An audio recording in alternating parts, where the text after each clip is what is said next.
Ta Sin Mim. Voici les versets du livre explicite. Nous te racontons en toute vérité de l'histoire de Moïse et de Pharaon à l'intention des gens qui croient. Pharaon était hautain sur terre. Il répartit en clans ses habitants afin d'abuser de la faiblesse de l'un d'eux. Il égorgeait leurs fils et laissait vivantes leurs femmes. Il était vraiment parmi les fauteurs de désordre. Mais nous voulions favoriser ceux qui avaient été faibles sur terre et en faire des dirigeants et en faire les héritiers, et les établir puissamment sur terre et faire voir à Pharaon, à Haman et à leurs soldats, ceux dont ils redoutaient. Et nous révélâmes à la mère de Moïse ceci: allaite-le, et quand tu craindras pour lui, jette-le dans le flot. Et n'aie pas peur, et ne t'attriste pas, nous te le rendrons, et feront de lui un messager. Les gens de Pharaon le recueillirent pour qu'il leur soit un ennemi et une source d'affliction. Pharaon, Haman et leurs soldats étaient fautifs. Et la femme de Pharaon dit: cet enfant réjouira mon œil et le tien, ne le tuez pas, il pourrait nous être utile, ou le prendrons-nous pour enfant? Et il ne pressentait rien. Et le cœur de la mère de Moïse devint vide. Peu s'en fallut qu'elle ne divulguât tout, si nous n'avions pas renforcé son cœur pour qu'elle restât du nombre des croyants. Elle dit à sa sœur: suis-le. Elle l'aperçut alors de loin sans qu'il ne s'en rende compte. Nous lui avions interdit auparavant le sein des nourrices. Elle, la sœur de Moïse, dit donc: voulez-vous que je vous indique les gens d'une maison qui s'en chargeront pour vous tout en étant bienveillants à son égard? Ainsi, nous le rendîmes à sa mère afin que son œil se réjouisse, qu'elle ne s'affligeât pas et qu'elle sût que la promesse d'Allah est vraie. Mais la plupart d'entre eux ne savent pas. Et quand il eut atteint sa maturité et sa pleine formation, nous lui donnâmes la faculté de juger et une science. C'est ainsi que nous récompensons les bienfaisants. Il entra dans la ville à un moment d'inattention de ses habitants. Il y trouva deux hommes qui se battaient, l'un était de ses partisans et l'autre de ses adversaires. L'homme de son parti l'appela au secours contre son ennemi. Moïse lui donna un coup de poing qui l'acheva. Moïse dit: cela est l'œuvre du diable, c'est vraiment un ennemi, un égareur évident. Il dit: Seigneur, je me suis fait du tort à moi-même, pardonne-moi. Et il lui pardonna. C'est lui vraiment le pardonneur, le miséricordieux. Il dit: Seigneur, grâce aux bienfaits dont tu m'as comblé, jamais je ne soutiendrai les criminels. Le lendemain matin, il se trouva en ville, craintif et regardant autour de lui, quand voilà que celui qui lui avait demandé secours la veille l'appelait à grands cris. Moïse lui dit: tu es certes un provocateur déclaré. Quand il voulut porter un coup à leur ennemi commun, l'Israélite dit: Ô Moïse, veux-tu me tuer comme tu as tué un homme hier? Tu ne veux être qu'un tyran sur terre et tu ne veux pas être parmi les bienfaiteurs. Et c'est alors qu'un homme vint du bout de la ville en courant et dit: Ô Moïse, les notables sont en train de se concerter à ton sujet pour te tuer. Quitte la ville, c'est le conseil que je te donne. Il sortit de là craintif, regardant autour de lui. Il dit: Seigneur, sauve-moi de ce peuple injuste. Et lorsqu'il se dirigea vers Madian, il dit: Je souhaite que mon Seigneur me guide sur la voie droite. Et quand il fut arrivé au point d'eau de Madian, il y trouva un attroupement de gens abreuvant leurs bêtes, et il trouva aussi deux femmes se tenant à l'écart et retenant leurs bêtes. Il dit: Que voulez-vous? Elles dirent: Nous n'abreuverons que quand les bergers seront partis, et notre père est fort âgé. Il abreuva les bêtes pour elles, puis retourna à l'ombre et dit: Seigneur, j'ai grand besoin du bien que tu feras descendre vers moi. Puis l'une des deux femmes vint à lui, d'une démarche timide, et lui dit: Mon père t'appelle pour te récompenser pour avoir abreuvé pour nous. Et quand il fut venu auprès de lui, et qu'il lui eut raconté son histoire, le vieillard dit : N'aie aucune crainte, tu as échappé aux gens injustes. L'une d'elles dit : Ô mon père, engage-le à ton service, moyennant salaire, car le meilleur à engager, c'est celui qui est fort et digne de confiance. Il dit : Je voudrais te marier à l'une de mes 2 filles que voici, à condition que tu travailles à mon service durant 8 ans. Si tu achèves 10 années, ce sera de ton bon gré. Je ne veux cependant rien t'imposer d'excessif. Tu me trouveras, si Allah le veut, du nombre des gens de bien. C'est conclu entre toi et moi, dit Moïse, quel que soit celui des 2 termes que je m'assigne, il n'y aura nulle pression sur moi, et Allah est garant de ce que nous disons. Puis, lorsque Moïse eut accompli la période convenue et qu'il se mit en route avec sa famille, il vit un feu du côté du mont. Il dit à sa famille : Demeurez ici, j'ai vu du feu, peut-être vous en apporterai-je une nouvelle ou un tison de feu afin que vous vous réchauffiez. Puis quand il y arriva, on l'appela du flanc droit de la vallée, dans la place bénie à partir de l'arbre : Ô Moïse, c'est moi, Allah, le Seigneur de l'univers, et jette ton bâton. Puis quand il le vit remuer comme si c'était un serpent, il tourna le dos sans même se retourner. Ô Moïse, approche et n'aie pas peur, tu es du nombre de ceux qui sont en sécurité. Introduis ta main dans l'ouverture de ta tunique, elle sortira blanche sans aucun mal, et serre ton bras contre toi pour ne pas avoir peur. Voilà donc 2 preuves de ton Seigneur pour Pharaon et ses notables, ce sont vraiment des gens pervers. Seigneur, dit Moïse, j'ai tué un des leurs et je crains qu'il ne me tue. Mais Aaron, mon frère, est plus éloquent que moi. Envoie-le donc avec moi comme auxiliaire pour déclarer ma véracité. Je crains vraiment qu'il ne me traite de menteur. Allah dit : Nous allons par ton frère fortifier ton bras et vous donner des arguments irréfutables. Ils ne sauront vous atteindre grâce à nos signes, nos miracles. Vous 2 et ceux qui vous suivront seront les vainqueurs. Puis quand Moïse vint à eux avec nos prodiges évidents, ils dirent : Ce n'est là que magie inventée, jamais nous n'avons entendu parler de cela chez nos premiers ancêtres. Et Moïse dit : Mon Seigneur connaît mieux qui est venu de sa part avec la guidée et à qui appartiendra la demeure finale. Vraiment, les injustes ne réussiront pas. Et Pharaon dit : Ô notables, je ne connais pas de divinité pour vous autre que moi.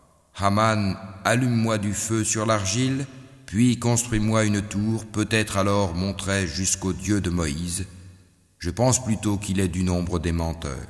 Et il s'enfla d'orgueil sur terre ainsi que ses soldats, sans aucun droit, et ils pensèrent qu'ils ne seraient pas ramenés vers nous.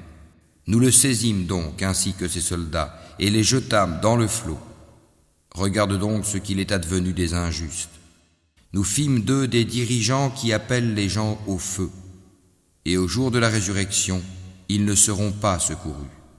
Nous les fîmes suivre dans cette vie ici-bas d'une malédiction, et au jour de la résurrection, ils seront parmi les honnis. Nous avons en effet donné le livre à Moïse, après avoir fait périr les anciennes générations, en tant que preuves illuminantes pour les gens, ainsi que guidée et miséricorde afin qu'ils se souviennent. Tu n'étais pas sur le versant ouest du Sinaï quand nous avons décrété les commandements à Moïse. Tu n'étais pas parmi les témoins.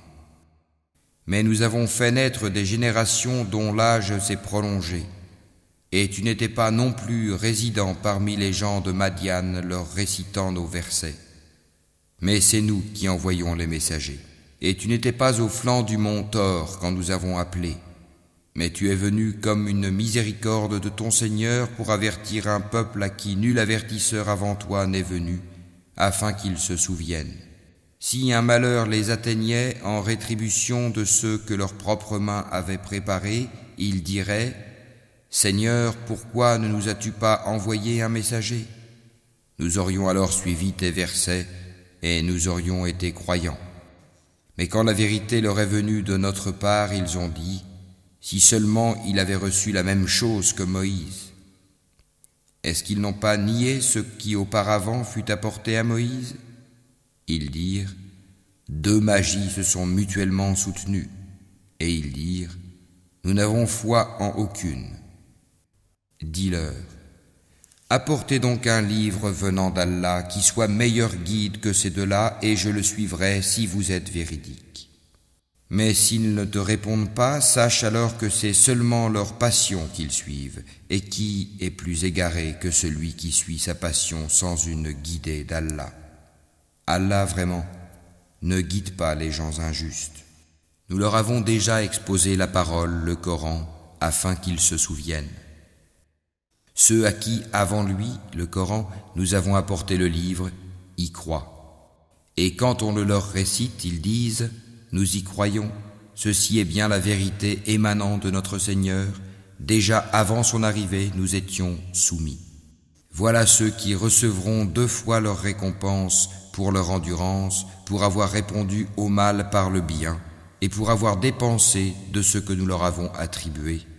Et quand ils entendent des futilités, ils s'en détournent et disent « À nous nos actions et à vous les vôtres, paix sur vous, nous ne recherchons pas les ignorants. » Toi, Mohammed, ne dirige pas celui que tu aimes, mais c'est Allah qui guide qui il veut. Il connaît mieux cependant les bien guidés.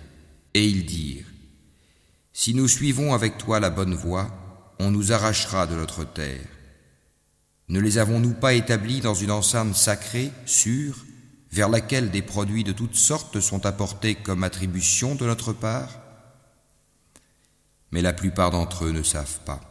Et combien avons-nous fait périr de cités qui étaient ingrates alors que leurs habitants vivaient dans l'abondance, et voilà qu'après eux leurs demeures ne sont que très peu habitées, et c'est nous qui en fûmes l'héritier. Ton Seigneur ne fait pas périr des cités avant d'avoir envoyé dans leur métropole un messager pour leur réciter nos versets. Et nous ne faisons périr les cités que lorsque leurs habitants sont injustes. Tout ce qui vous a été donné est la jouissance éphémère de la vie ici-bas et sa parure, alors que ce qui est auprès d'Allah est meilleur et plus durable. Ne comprenez-vous donc pas? Celui à qui nous avons fait une belle promesse dont il verra l'accomplissement, est-il comparable à celui à qui nous avons accordé la jouissance de la vie présente et qui sera ensuite, le jour de la résurrection, de ceux qui comparaîtront devant nous? Et le jour où il les appellera, il dira « Où sont ceux que vous prétendiez être mes associés ?» Ceux contre qui la parole se réalisera diront « Voici, Seigneur, ceux que nous avons séduits. Nous les avons séduits comme nous nous sommes dévoyés nous-mêmes. Nous les désavouons devant toi. Ce n'est pas nous qu'ils adoraient. » Et on leur dira « Appelez vos associés. » Ils les appelleront, mais ceux-ci ne leur répondront pas. Quand ils verront le châtiment, ils désireront alors avoir suivi le chemin droit dans la vie d'ici-bas. Et le jour où il les appellera et qu'il dira « Que répondiez-vous aux messagers ?» Ce jour-là, leurs arguments deviendront obscurs et ils ne se poseront point de questions. Mais celui qui se sera repenti, qui aura cru et fait le bien, il se peut qu'il soit parmi ceux qui réussissent. Ton Seigneur crée ce qu'il veut et il choisit. Il ne leur a jamais appartenu de choisir. Gloire à Allah. Ils transcendent ce qu'ils associent à lui. Ton Seigneur sait ce que cache leur poitrine et ce qu'ils divulguent. C'est lui Allah, pas de divinité à part lui. À lui la louange ici-bas comme dans l'au-delà. À lui appartient le jugement, et vers lui vous serez ramenés. Dis, que diriez-vous si Allah vous assignait la nuit en permanence jusqu'au jour de la résurrection? Quelle divinité autre qu'Allah pourrait vous apporter une lumière? N'entendez-vous donc pas? Dis, que diriez-vous si Allah vous assignait le jour en permanence jusqu'au jour de la résurrection? Quelle divinité autre qu'Allah pourrait vous apporter une nuit durant laquelle vous reposeriez?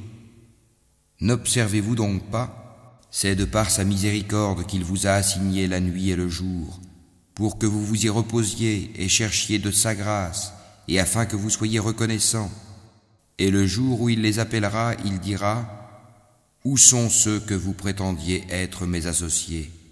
Cependant, nous ferons sortir de chaque communauté un témoin, puis nous dirons: apportez votre preuve décisive.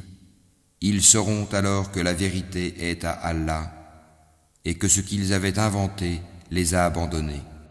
En vérité, Coré, Karun, était du peuple de Moïse, mais il était empli de violence envers eux. Nous lui avions donné des trésors dont les clés pesaient lourd à toute une bande de gens forts. Son peuple lui dit: ne te réjouis point, car Allah n'aime pas les arrogants, et recherche à travers ce qu'Allah t'a donné la demeure dernière. Et n'oublie pas ta part en cette vie. Et sois bienfaisant comme Allah a été bienfaisant envers toi. Et ne recherche pas la corruption sur terre, car Allah n'aime point les corrupteurs. Il dit: c'est par une science que je possède que ceci m'est venu. Ne savait-il pas qu'avant lui, Allah avait fait périr des générations supérieures à lui en force et plus riches en biens? Et les criminels ne seront pas interrogés sur leurs péchés? Il sortit à son peuple dans tout son apparat. Ceux qui aimaient la vie présente dirent: si seulement nous avions comme ce qui a été donné à Coré. Il a été doté, certes, d'une immense fortune, tandis que ceux auxquels le savoir a été donné dirent: malheur à vous, la récompense d'Allah est meilleure pour celui qui croit et fait le bien, mais elle ne sera reçue que par ceux qui endurent. Nous fîmes donc que la terre l'engloutit, lui et sa maison. Aucun clan en dehors d'Allah ne fut là pour le secourir, et il ne put se secourir lui-même. Et ceux qui, la veille, souhaitaient d'être à sa place, se mirent à dire: ah, il est vrai qu'Allah augmente la part de qui il veut parmi ses serviteurs ou la restreint. Si Allah ne nous avait pas favorisés, il nous aurait certainement fait engloutir. Ah, il est vrai que ceux qui ne croient pas ne réussissent pas.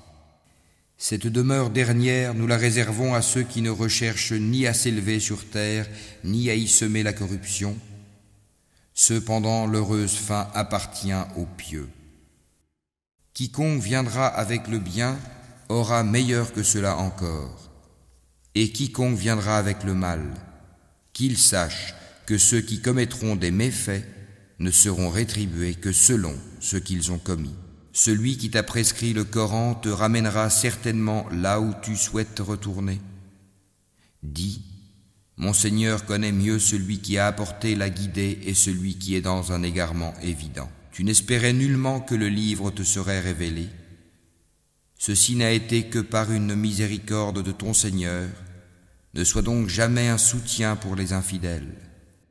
Et que ceux-ci ne te détournent point des versets d'Allah une fois qu'on les a fait descendre vers toi. Appelle les gens vers ton Seigneur et ne sois point du nombre des associateurs.